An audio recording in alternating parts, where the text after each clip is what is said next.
Hello viewers, Media J2K here with another eBay acquisition. This one I bid on and I won. I was hoping to pay less, but I didn't pay more than my bid, so that was good. That was good. So let's open this and try and make this a quick one. All right, the seller said the winning will be packed in a figure case, and as you can see, the seller followed through. There's no other markings on the case, but if you know what it is, you know what the figure is. And as I get a chance, I am increasing my Cobra Troop building collection. So that's what we got here. As you can see, it is another version 1 Cobra Frag-Viper ARAH version. As you can see, maybe you can't, it is near complete as described because it only comes with 2 of the 3 grenades that fit on top. There is the launching tube and then the tube that goes, or you know what, maybe it is complete, but I thought it did come with 1 more grenade, and I always put it inside the high halai launcher. I'm not sure what these are actually called. So let's gear this figure up. As you can see, it's still complete. I don't know if that's the original O-ring in there, but the O-ring's pretty tight. The colors are really good, not much wear on this figure at all. The nozzle on the mouthpiece is still intact, which is good. Yeah, sharp colors all the way around. The figure itself looks like it just came out of the packaging off the blister card, so that's nice. You can see the backpack. I can see, maybe not on camera, but it is dusty. There's dust. There's dust. So it must have just been displayed all these years, not played with much. The breather hose, I think that's a targeting hose. It could be a breather hose. And then here is the tube for the grenades. Now, it was nice that they gave the 3 grenades that you could launch and then the backpack full of grenades, but you could clearly see that the backpack grenades are much smaller in scale. And I guess they just needed to make a design decision, like we need to give this figure some tangible weaponry just to make it more enticing, and so they did. They just had to sacrifice on scale there. But I think I used to connect the hose to the back of the rifle, but I don't think that's the case. So let's gear this figure up, and then in the comments, if you know, you can tell me. Now let me talk about this real quick. There's 3 pegs on the backpack. One looks like it receives the hose, and then the other 2 are for the loose grenades. And then there's the launcher peg that the launcher tube goes into, and then that pegs into the back of the handheld launcher. And then I think the figure came with another grenade that I always slipped into the launcher here. It kind of slipped in there and didn't fall out very easily. And I think that's how the hand goes, or the launcher clips onto the hand. If I'm doing it wrong, please tell me. I think that's how it goes. That's how I've done it all these years since I bought it in, let's see what the year was.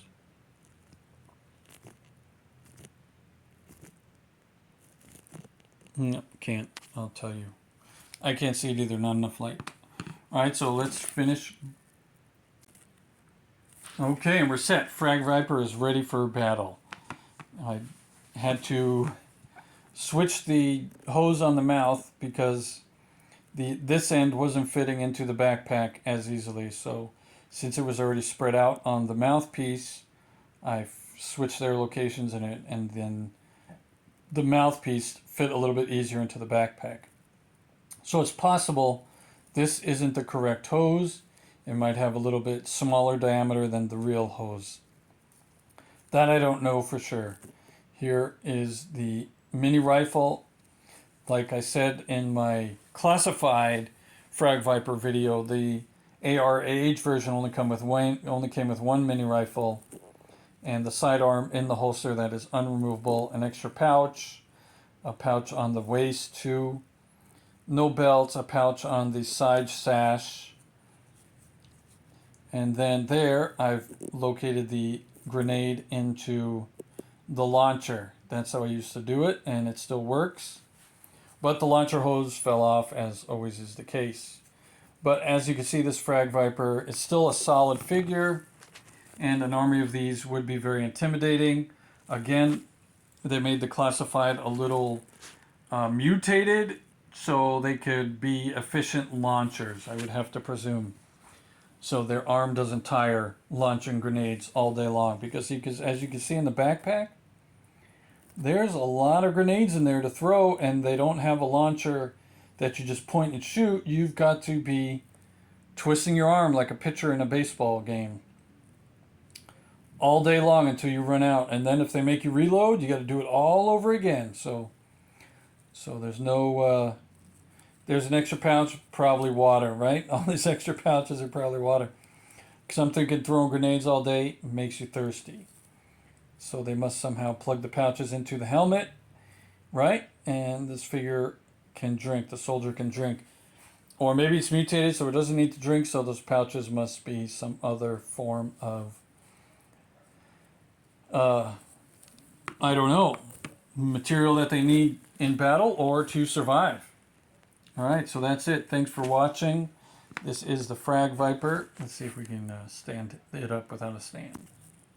And there we go. Getting those sashes to align is a wonderful thing. All right, the 1988, I saw the year on the leg. The 1988 Cobra Frag-Viper. The artwork, I don't have it here, made the eyes look a little less insecty. So the figure came out a little a variation of what the artwork is. I prefer the artwork, and I think they improved on the classified version because the helmet doesn't look as insecty on the classified version, but it's very similar. One of these days I'll do the comparison. But there, I got the sash. I don't know. From here it looks perfect, so I'll say it's perfect on film. You know, with camera magic trickery. How about that? I'll say it's camera trickery. All right, so let's get a spin around here. If I can do this without knocking him over. So his backpack with the one grenade still on the peg. This figure does come with a knife in the sheath on his left leg there, as well as the sidearm in the holster on the left leg. The knife is not a different color from the pant leg. It just runs over the boot in the same color. So camouflage, like an enemy won't know a leg is there. I mean, a knife is there. So the Frag-Viper can trick the enemy one more time. Right? And there is the launcher. It looks like the launcher may have, for when he runs out of grenades, some sort of machine gunnery there on top with probably some bullets. So that's a nice extra when you're pulling back to meet up with the transport. You can fire some rounds off as your main weaponry is now drained. You're no longer as effective as you used to be. Unless even these ARH versions are mutated, maybe they're really good at hand-to-hand combat, you know, like super strength. There's the pouch I said on the right leg. The sash is lining up there, but kind of miffed up. All right. And so, like I said, the O-ring's still pretty good, and as you can see, the figure stands very well on its own. So thanks again for liking, sharing, and subscribing to my channel. Liking and sharing my videos. Thank you, and Cobra!